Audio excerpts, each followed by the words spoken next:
Thank you for joining us on APN TV Media, your author-publisher network. This week we have a little heavier of a show for you today. It's actually based on a true story. In 2006, the movie Blood Diamond came out, starring Leonardo DiCaprio. It was based in Africa, and it had to do with the diamond smuggling that was happening in the area, and they were mining for diamonds. It changed the course of the nation's viewpoints and many other nations. It began with England starting it, and the rebels came in. While the movie does depict a little bit of the rebels and their involvement in it, the true story lays in the words of Francis Mandewah, who wrote Friendship, a true story, adventure, goodwill, and endurance. I'd like you to stick with the show. Sometimes his travels through life will be a little heavy and serious and spiritual. He did make it with the one dream to come to America. Bob, how did you feel about it? I thought it was an excellent book.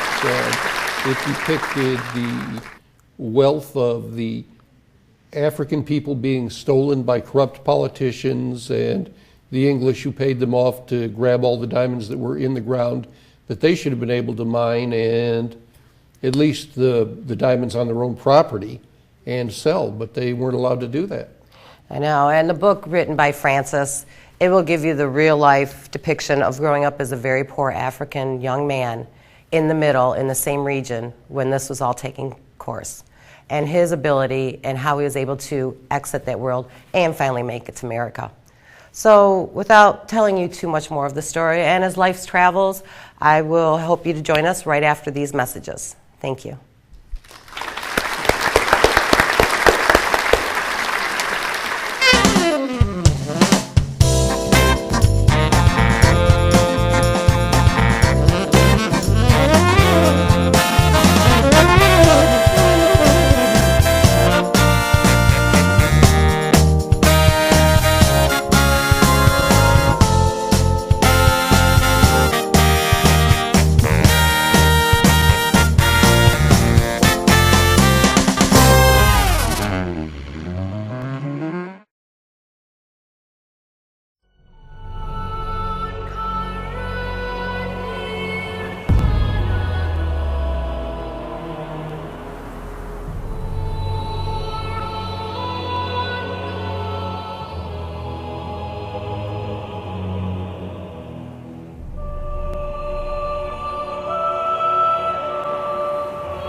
Thank you for joining us on APN TV Media, Author Publisher Network. I'm Michelle Meyering, and our co-host Bob Beatles is with us today.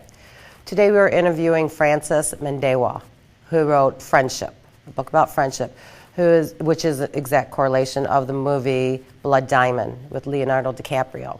It is his true story, and it is the story that's more in depth than the movie itself because it takes a trip back in time to when he was a young, poor African man, and he grew up in the same region.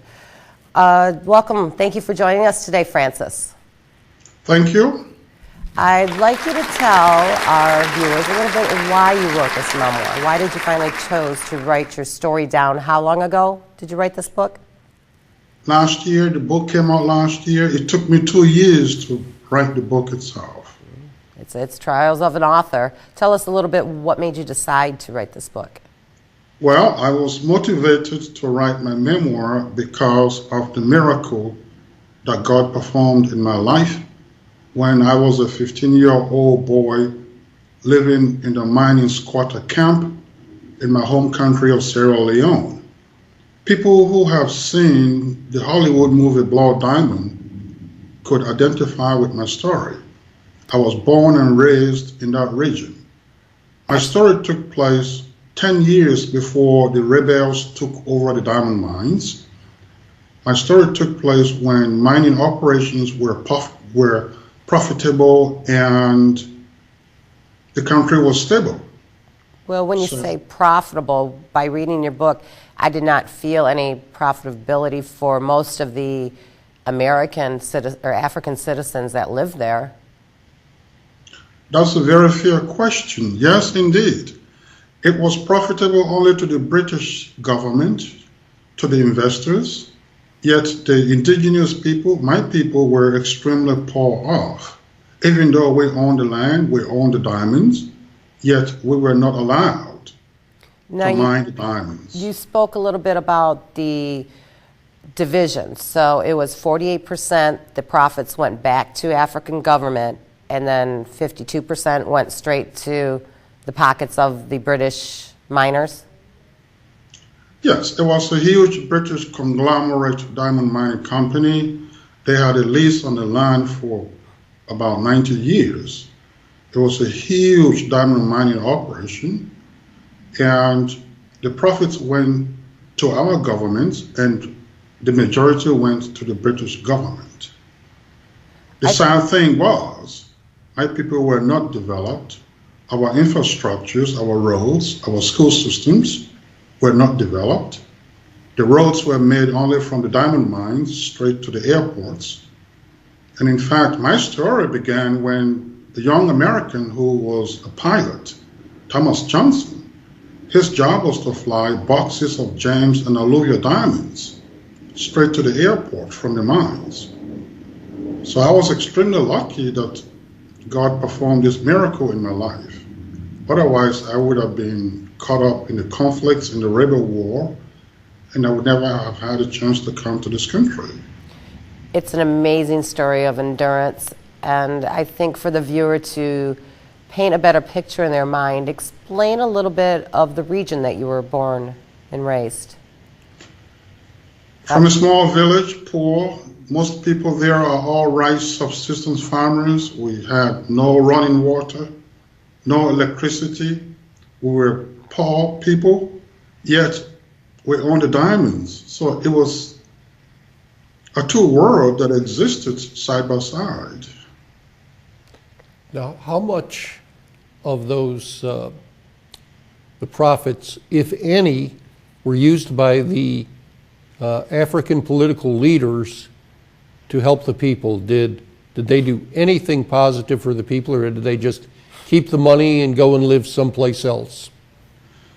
That's a fair question. Our political leaders, particularly in Africa, sadly to speak, they failed to invest in our people, in our infrastructures, in our schools, in our healthcare system. So consequently, only the rich folks, the children, had the opportunity to go to school. I came from a poor background. I dropped out of primary school because my mother and two sisters could no longer afford to pay for my school fees. So I was sent to live with a cousin in the diamond mining squatter camp. And about a year after that, I dropped out. I desperately wanted to continue to go to school because that was the only gateway to opportunity. With no one to pay for my school fees, I began to sell oranges at the diamond mining headquarters. And there's where the miracle happened. One day when I came across an American, a white man, that was the very first time I had a conversation with a white man. And he welcomed you into the facility, and he is actually, you base the book more about him than yourself, as in you wrote this memoir and a thank you to him, I believe. Correct. My memoir demonstrates a random act of kindness. Thomas Johnson, the two of us came from two distinct different backgrounds, yet because he was such a generous and kind person, he met a poor black boy who was badly in need of education. In fact, he rescued me from poverty.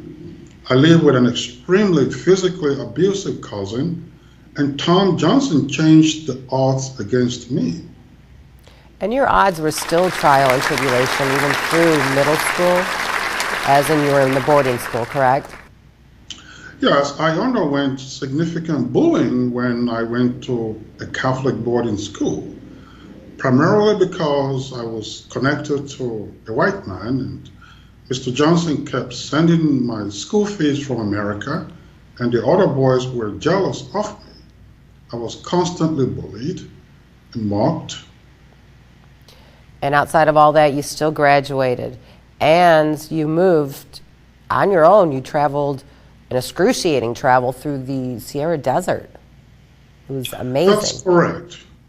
That's correct. I traveled through the Sahara Desert into Europe, but before that, I desperately wanted to come to America. I had always been dreaming to come to America. I had always been asking my friend Thomas Johnson, please, Tom, take me to America. I want to go to America.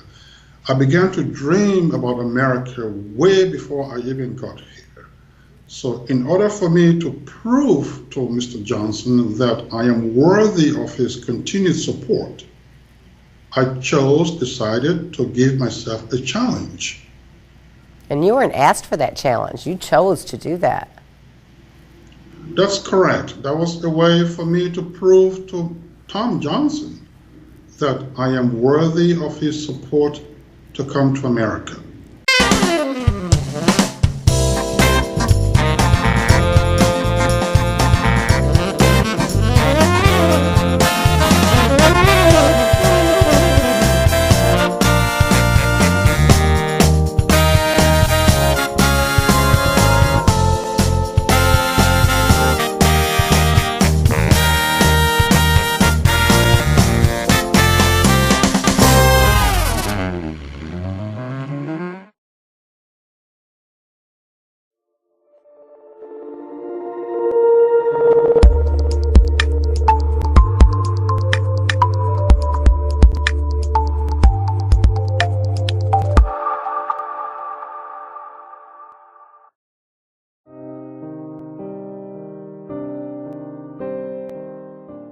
You ever had a dream where you just want so much for yourself, but you don't know how to get there because you don't have many options, but you do anything for your loved ones, your mom, your dad, family members,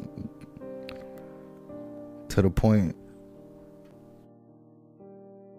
you don't even know how to get there. You just know the ending result, but you don't even know the middle of how it's going to all happen.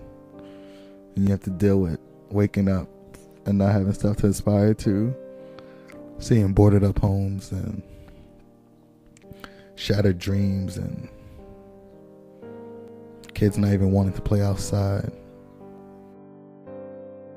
It's like my dad had the American dream of owning a home, which he did. In my small town of New York City, everyone has dreams, but too many are too scared to chase them. I don't want to focus on what society tells me I can and will be. I want to be so naive that dreaming is like anything that my mind creates, it can happen.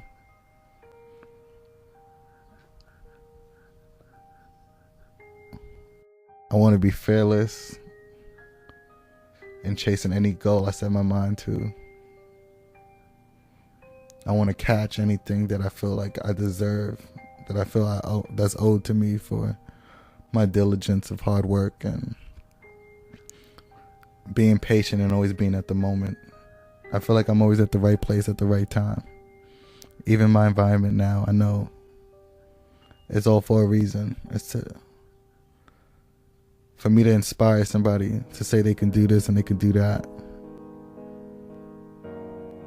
To go after what you feel like you deserve. That's what I want to live for. And when I die, that's what I want to stand for. That's what I want my legacy to be. Is to be a dreamer. A dreamer of the boy who caught 22.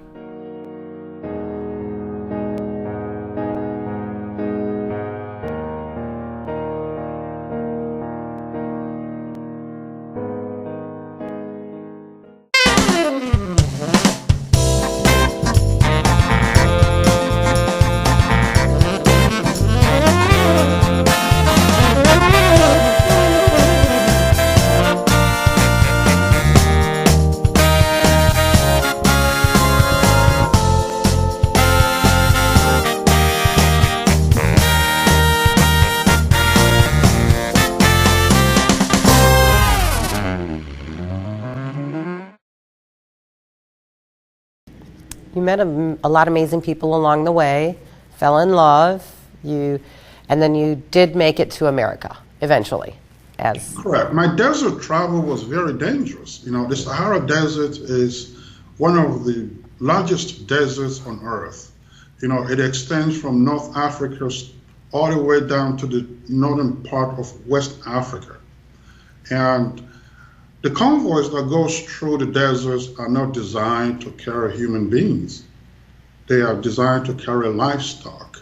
So I was a stowaway on a convoy that was going through the Sahara Desert. Desert travels requires different dressings, because the wind blows constantly. It is extremely hot during the day, and the temperature drops below zero at night.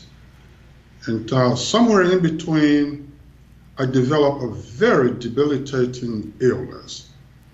I developed what was called dysentery, fever. I began to vomit. I began to defecate myself. And somewhere in the middle of the desert, we arrived in a small town called Tessalit. I will never forget this town. I was so weak to even get up. My fellow passengers had to lift me down. I lay down in the sand while the convoy continued north without me. Another miracle happened in my life. All of a sudden, I saw an old man with white beard. He came and stood over me, and he extended his hands and pulled me up. I was so weak to even walk. He took me down to his house, and I met his old wife and 2 sons. This family saved my life in the middle of the Sahara Desert. I was laying down there, literally dying, when this old man came to my rescue. So those are one of my trials and tribulations that I encountered on my way to Italy. When I arrived in Italy, it was a whole different world. Here was I, first time, a poor African, 21 years old, living with an Italian family. So the experience was phenomenal.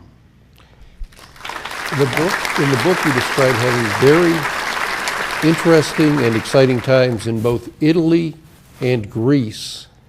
Would you say those are great places to visit and stay? Well, they were great places to stay. I was there temporarily. My goal all along was to come to America for school. And I had stayed in contact with my friend Thomas Johnson. I write him letters through his mother in America. So he knew that I was in Europe. Yes, I stayed in Italy for about 1.5 years with this family. It was very interesting and very eye-opening. Of course, I was the only black person in Gioia Tauro, which is the name of the town in Italy that I lived. This family were extremely generous and kind to me. They absorbed me into the midst of their family without even knowing me. And I will never forget the Stanganelli family. In Greece, I worked on the farm picking oranges, apricots, cutting grass. I was a manual laborer in Greece. Then, of course, I was able to go to Turkey. And if people old enough to remember an American movie called Midnight Express, I went to the Turkish cafe in Istanbul where the American Billy Hayes was caught with the drug that sent him to prison for life in Turkey. So my adventures in Europe continued until I came to America, where I went to school in Springfield. Well, before we tell any more of your amazing story, I think it's time. We're going to take a little break, and we're going to be right back after this.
Welcome back to Author Publisher Network, APN TV Media. We're talking with Francis Mandewah, who wrote the book about friendship, which is based on the story Blood Diamond that was starred Leonardo DiCaprio back in 2006.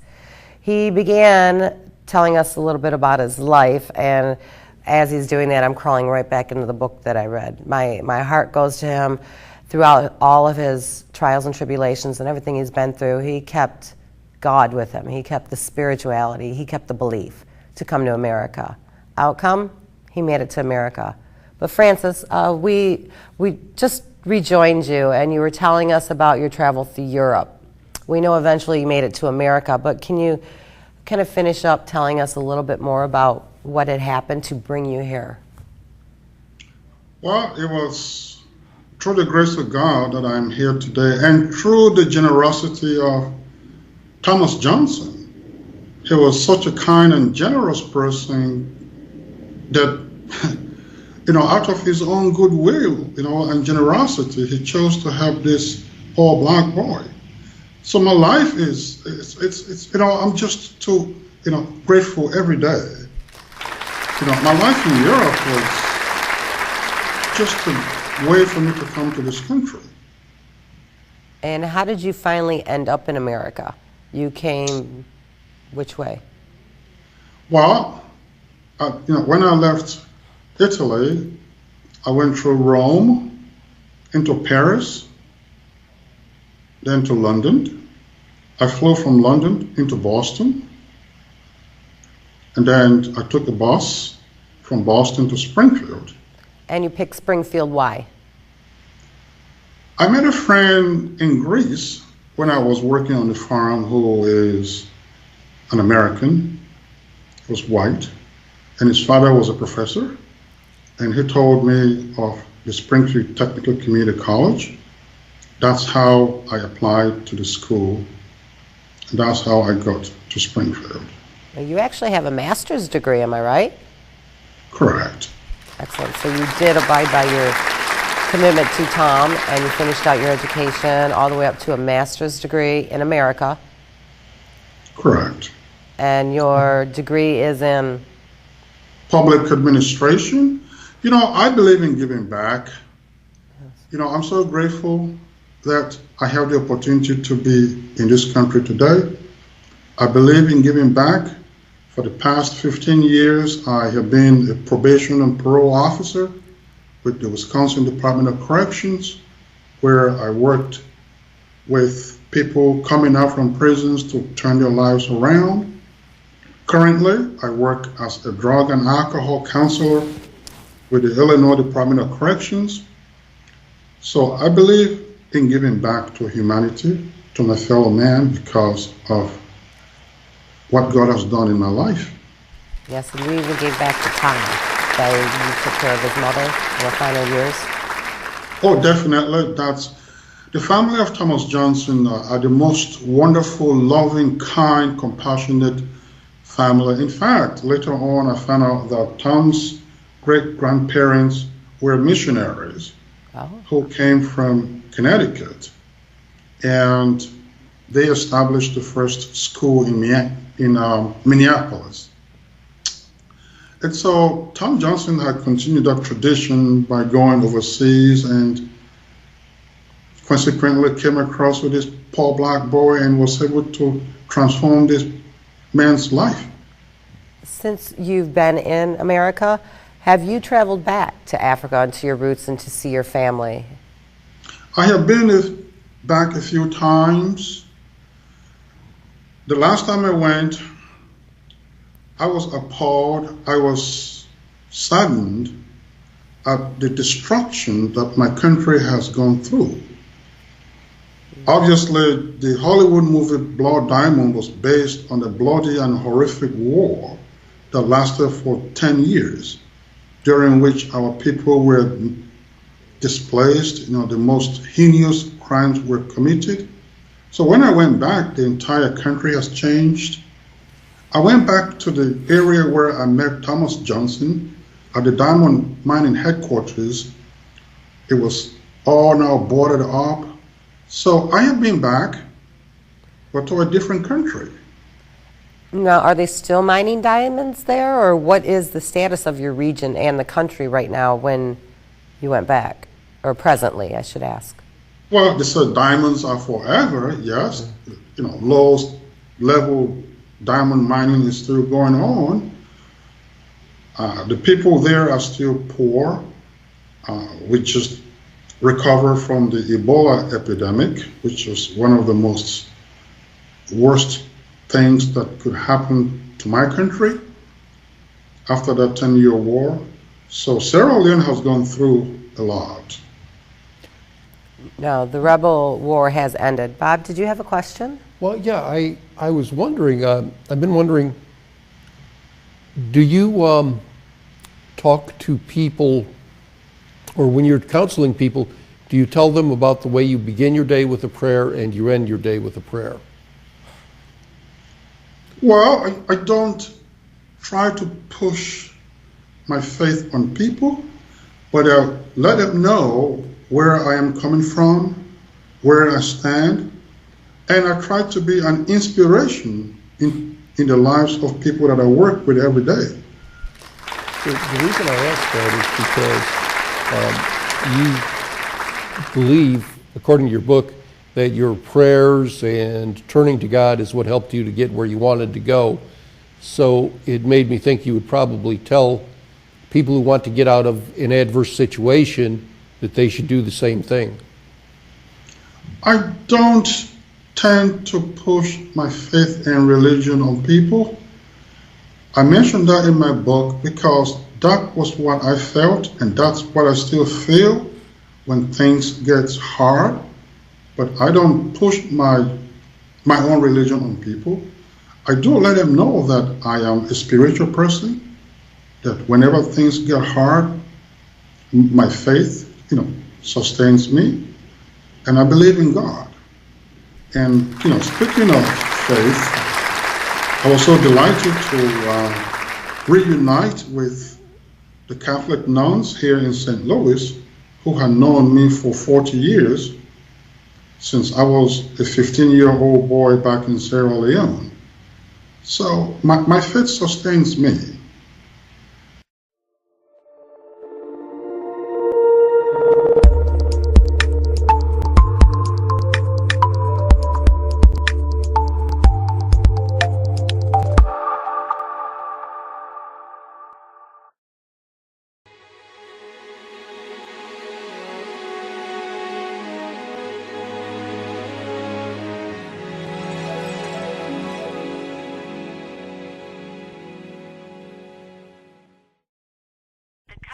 trying to reach is not available.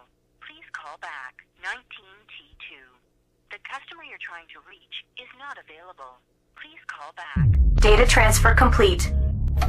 The world has turned against this. They have not done it. Oh my God. There has been...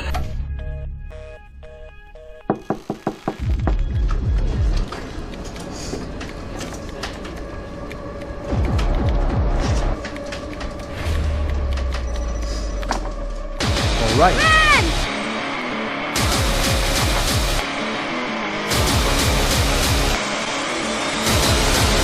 Forgive me, Father, for I have sinned.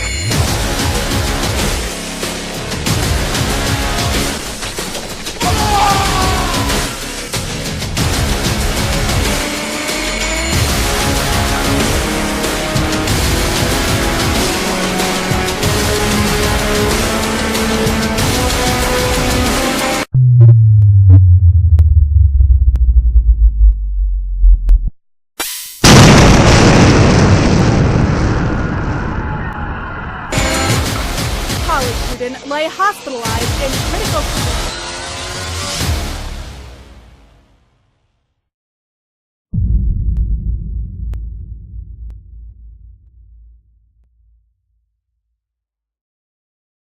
Yeah, that's interesting because you can have faith, you can't force faith. You know, and it's really interesting also that you did stay in contact with the nuns. You reunited with them. About how old were you when you reunited with the nuns? Well, I was 14, 15 years of age when they knew me. You know, they were in charge of the girls section in Sierra Leone. Oh, sorry about that. A phone is ringing. You contacted them though when you came back when you were back in the States. Correct. Okay, and how did that go? What was that like? Well, Sister Roseanne Rustenmeyer, one of the school sisters of Notre Dame, who Tom Johnson used to send my school fees to, I have stayed in contact with the nuns since I left Africa. So I was delighted when I reunited with them here in St. Louis after 40 years. It's an amazing story. The whole story is amazing. How do you feel that your book is relevant to, I'd say, American society right now? Do you see a relevance? Definitely. My book is relevant in American society today because of the ongoing issues of immigration. Immigration is a highly sensitive and complex issue. My own story is a testimony that shows that American people are kind and generous people. At the same time, times have changed. The threat of terrorism exists. So when it comes to the issue of immigration, it requires a careful balancing approach. Do you hold any recommendations from being an immigrant yourself, now an American citizen? You were on the other end of it, but of course you were honest, you were spiritual, you wanted to come here and pay America back, you pay back to society. And with us dealing with terrorism at this time, any recommendations on how we can handle it and all live together with the American dream of being different but yet being the same? It's a difficult approach that requires careful balancing way to deal with this humanitarian issue. Yes, there are people fleeing from wars, famine, refugees, and at the same time, countries that have once been generous, kind, that have maintained open borders, today are cutting back. They are embarking on restrictive immigration measures, which is quite understandable, because you can never really tell what is in the hearts and minds and souls of people. But that said, America has always been a generous and kind country. In fact, the history of this country is based on diversity. So it is a difficult question that requires a careful approach. Interesting view. How do you feel about that, Bob? Yes, I think it requires or it's a difficult problem to deal with and requires a little sensitivity, but there are some groups which promote a radical idea of taking over the world, and it's necessary to keep people like that who would be terrorists out of the country, I believe. Oh, I agree. Yes. No, I do agree with you on that, Bob. And look at Africa, Nigeria, a notorious terrorist group, the Boko Haram. They're causing havoc everywhere. So yes, it has to be, it's a difficult situation. Nonetheless, we have to respond in kind to the threat of terrorism. Interesting you said that. I heard not to fight terrorism with terrorism is not a solution. It's actually beginning of the end. A little bit, not to get off topic, but let's get into you said that you wrote your book. It took you 2 years to write your book. So you are a first-time author, correct? Yes. Now, for being that and your educational background, it is an amazing book, and it's very clearly and well written. What would you say would be your biggest challenges of being a first-time author at such a young age? Well, it was writing the book. It's always, requires going back and reliving your life.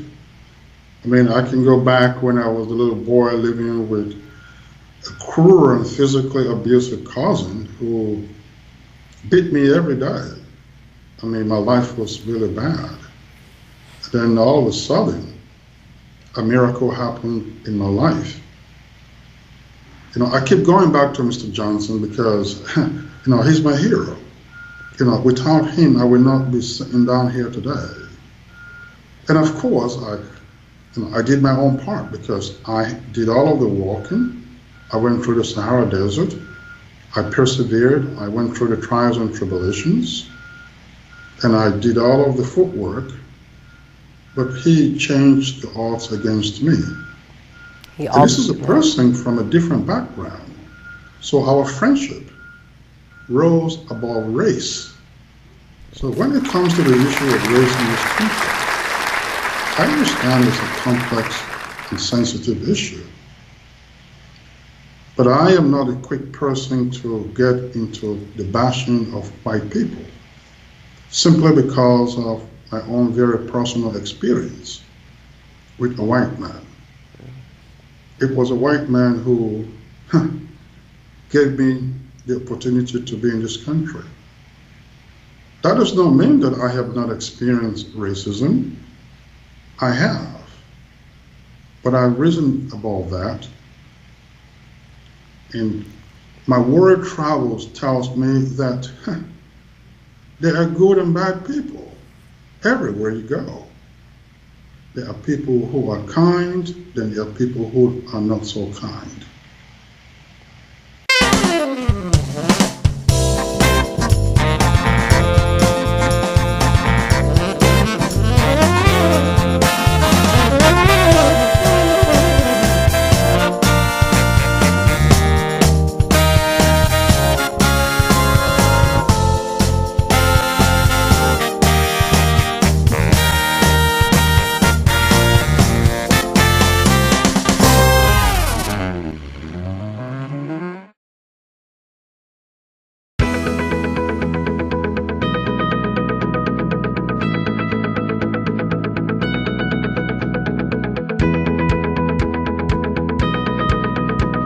Why should our kids eat healthy? That's a good question.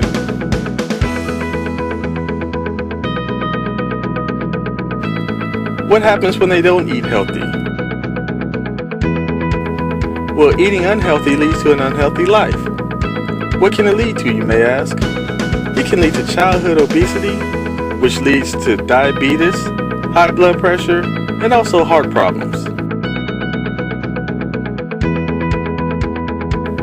It also can lead to our kids taking medicines at an early age and also extended hospital stays.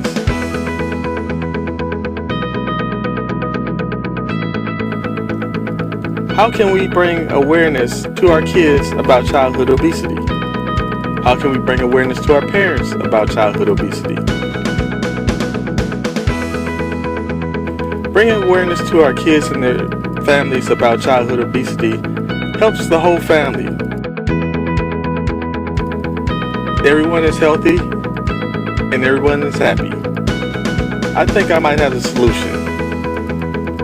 Follow me and let's see.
Hitler got control of it, and the people who were running the country when he was in charge were not good people.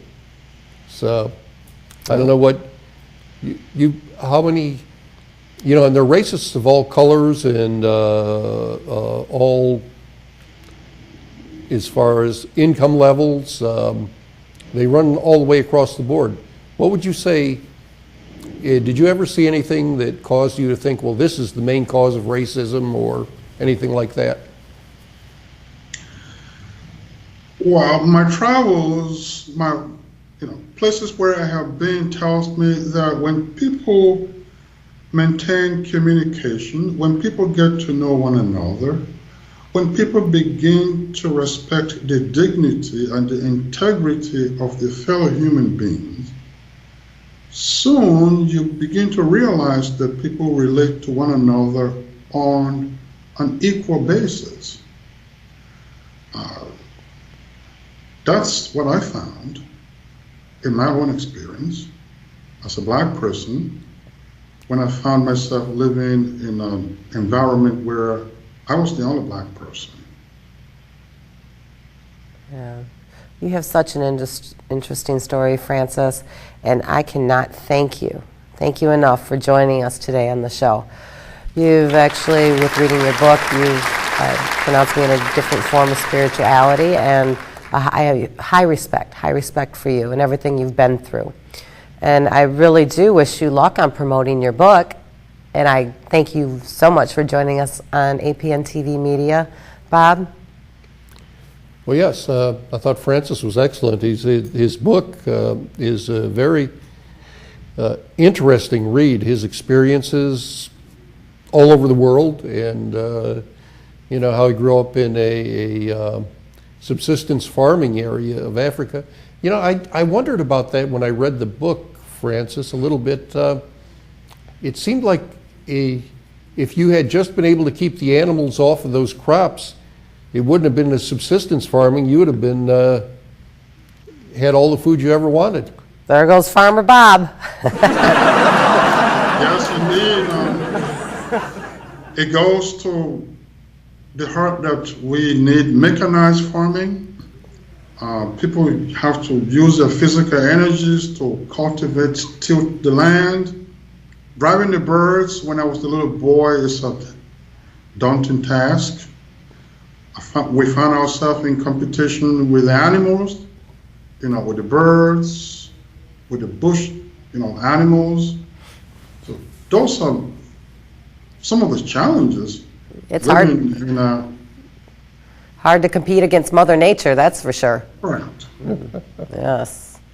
Well, thank you, Francis. I appreciate it. Anything else you'd like to let our viewers in on? I don't want to tell them too much more about your book, except for that it's an excellent read, and I really, really enjoyed it.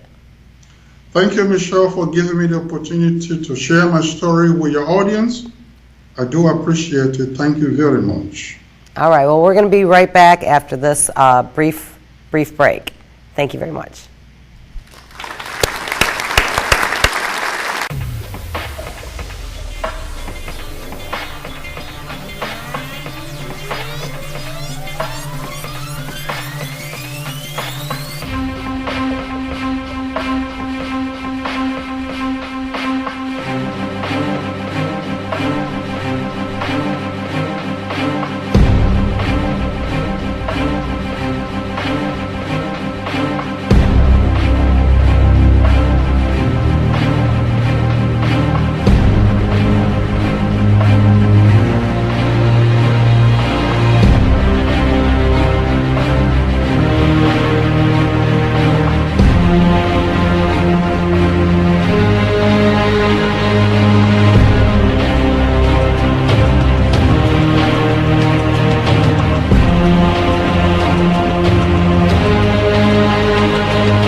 Thank you all for joining us today on Author Publisher Network, your APN TV media. Bob, excellent show. It was excellent to talk to him, wasn't it? Oh, yes. He was very good.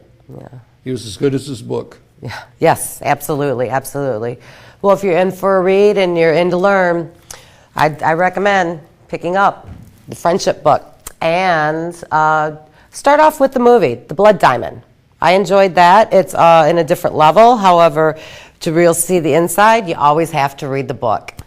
Thank you for joining us today, and we hope to see you soon. Bye-bye.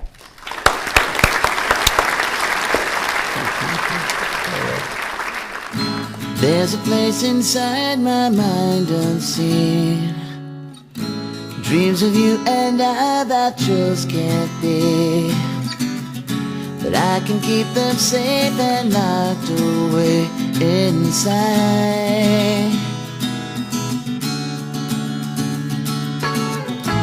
In a perfect world where I control it, give me your heart there and I would hold it. But I know that just can't be reality. But please, don't you wake my daydream, 'cause it's so real it seems. Maybe someday I'll get my head from the clouds, but for now I'll just daydream.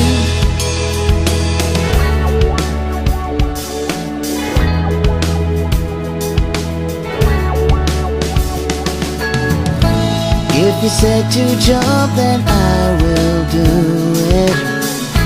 Right into the fire and walk straight through it. If you knew, I bet that's just what you would say. I guess the only thing for me to do is never let you know just how I'm feeling, 'cause I don't want to know if you don't feel the same. It's a shame. Don't you wake my daydream, 'cause it's so real it seems. Maybe someday I'll get my head from the clouds, but for now I'll just daydream. Daydream. Daydream.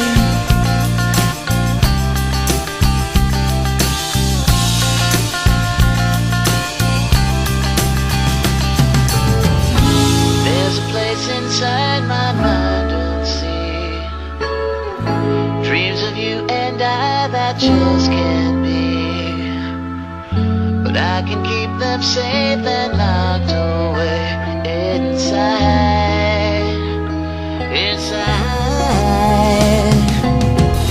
But don't you wake my daydream. Oh, so real it seems. Maybe someday I'll get my head from the clouds, but for now I'll just daydream. Don't you wake my daydream.